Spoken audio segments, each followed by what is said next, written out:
आज से आज की बात का शो आप देख सकेंगे 8:30 बजे से। अखिलेश यादव ने राम मंदिर चढ़ावा विवाद में एसआईटी जांच पर भी सवाल उठाया है और कहा कि यह दुर्भाग्यपूर्ण है कि मंदिर में चढ़ावे की चोरी के आरोपों के बाद अधिकारी जांच करेंगे। यह साधु संतों का अपमान है, सनातन धर्म का अपमान है। अब आप देखिए, चढ़ावे की चोरी के बाद कितना दुर्भाग्य है कि हमारे धर्म के और मंदिर के लोगों की जांच पता है कौन करेगा? अधिकारियों को। बताओ, हमारे धर्म में को आगे बढ़ाने वालों की जांच अधिकारी करेंगे। इससे बड़ा दुर्भाग्य और क्या हो सकता है सनातन धर्म के लिए? कि बताइए, प्रभु श्री राम, मर्यादा पुरुषोत्तम राम के चढ़ावे में अगर कोई बात हुई है तो कैमरा बंद कर करके आपस में बातचीत कर लें, और कैमरा बंद कर करके, आंखें बंद कर करके जो चढ़ावा चोरी हुआ वो वापस रख दो, भगवान प्रभु श्री राम माफ कर देंगे। लेकिन बताओ, अधिकारी जांच करेंगे हमारे भगवान के पुजारियों? ये सनातन धर्म का अपमान है। ये सनातन धर्म का अपमान है कि बताओ, हमारे साधु संतों की इतनी पवित्र और प्रतिष्ठित जगह की जांच अधिकारी करेंगे? ये सनातन धर्म पर चलने वाले कोई स्वीकार नहीं कर सकते। वहां कैमरे बंद कर दो, लाइट बंद कर लो, प्रभु श्री राम के सामने अपने आप कोई चढ़ावा फिर रख जाए। रामलला के गर्भगृह और दर्शन पथ के पास रखे दान पात्रों से जो भी नकदी निकाली जाती है उसे राम जन्मभूमि परिसर के अंदर ही बने एक गोपनीय कक्ष में ले जाया जाता है। सुरक्षा कारणों से इस कमरे की सटीक स्थिति को बेहद गुप्त रखा जाता है। इस कमरे में बाहरी लोगों का प्रवेश पूरी तरीके से वर्जित होता है। चढ़ावे की गिनती के लिए कुल 50 कर्मचारियों की मौजूदगी इस कमरे में रहती थी। 3 कैटेगरी में कर्मचारी काम करते हैं। 24 कर्मचारी नोट गिनकर उनके बंडल बनाते हैं। ट्रस्ट से जुड़े 12 कर्मचारी नजर रखते हैं और बाकी 14 कर्मचारी एसबीआई और टीसीएस की ऑडिट टीमों के सदस्य होते हैं। अयोध्या में राम मंदिर के इस समय हम मुख्य द्वार पर मौजूद हैं, जहां एक दिन में सबसे ज्यादा श्रद्धालु प्रभु श्री राम के दर्शन करने के लिए जाते हैं। न सिर्फ प्रदेश से बल्कि देश विदेश से जो श्रद्धालु होते हैं वो हर रोज पहुंचते हैं और प्रभु श्री राम के चरणों में नतमस्तक होते हैं अपनी भावनाओं को लेकर के। राम मंदिर का ये मुख्य द्वार है, यहाँ से लोग लाखों की संख्या में एक दिन में आते हैं जाते हैं और जो औसत माना जाता है एक दिन में 1 करोड़ रुपए से ऊपर का जो चंदा आता है, चढ़ावा आता है, वो राम मंदिर परिसर में जमा होता है।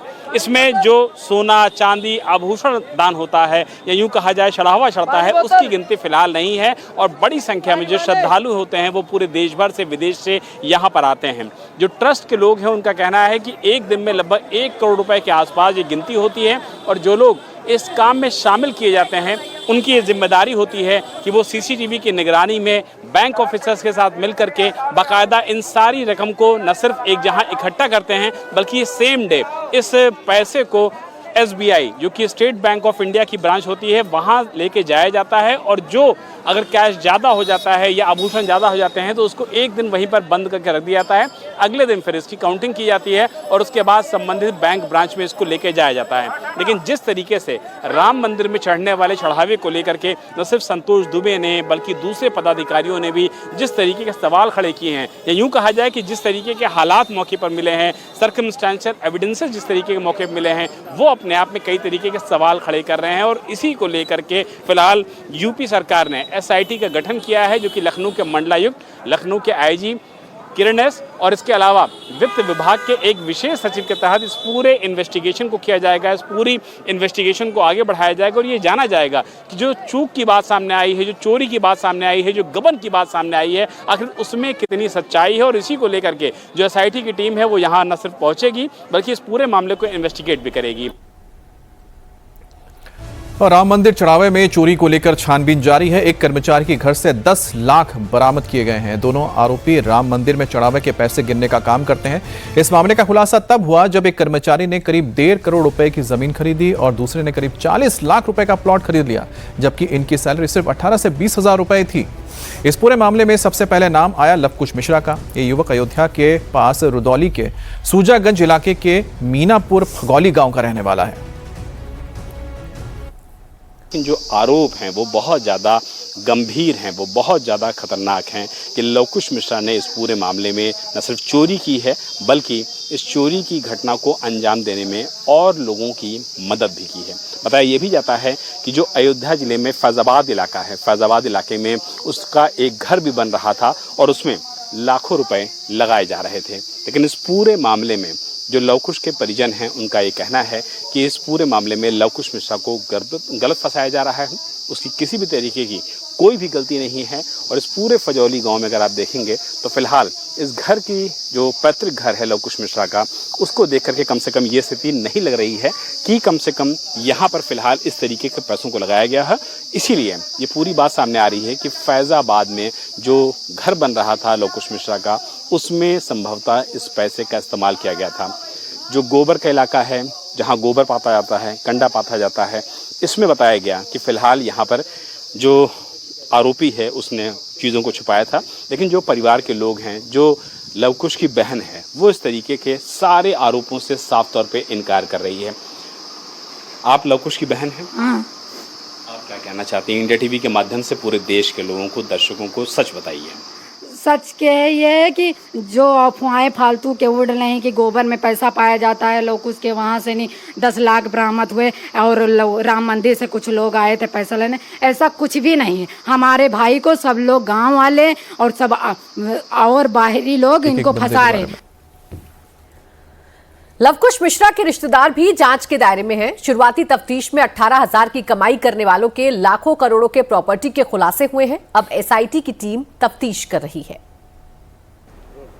हम इस समय अयोध्या के कौशलपुरी इलाके के फेज 2 में मौजूद हैं और ये जो घर आप मेरे ठीक पीछे देख रहे हैं, ये अनुकल्प मिश्रा का घर है, जो कि रिश्ते में लव कुश मिश्रा, जिसके यहाँ कथित तौर पर 10 से 12 लाख रुपए मिलना बताया जा रहा है। राम मंदिर ट्रस्ट का जो चढ़ावा आता है उससे चोरी के मामले में उसमें बताया जा रहा है कि लव कुश मिश्रा का ये सारा लगता है अनुकल्प मिश्रा। और ये बताया जाता है कि कुछ सालों पहले इस प्रॉपर्टी को अनुकल्प मिश्रा ने लगभग 65 लाख रुपए में खरीदा है। और फिलहाल अगर घर की बात कर लिया जाए तो घर में फिलहाल अभी कोई मौजूद नहीं है।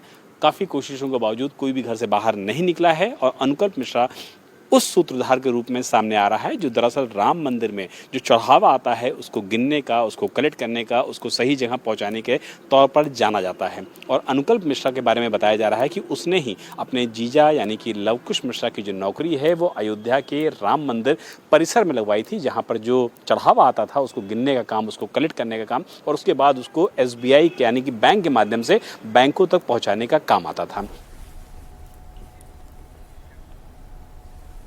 और अखिलेश यादव और सपा के आरोपों पर यूपी के डिप्टी सीएम ब्रजेश पाठक ने पलटवार किया और कहा कि पहले अखिलेश जी को बाबरी चंद का हिसाब बताना चाहिए। अवधेश प्रसाद कह रहे हैं कि जो चोरी हुई है राम मंदिर में, इसमें व्यापक स्तर की एजेंसी जांच करनी चाहिए, एसआईटी से काम नहीं चलेगा। आप उनसे पूछो बाबरी मस्जिद जो चंदा इकट्ठा तो उसके बारे में एक बार बात करके दें।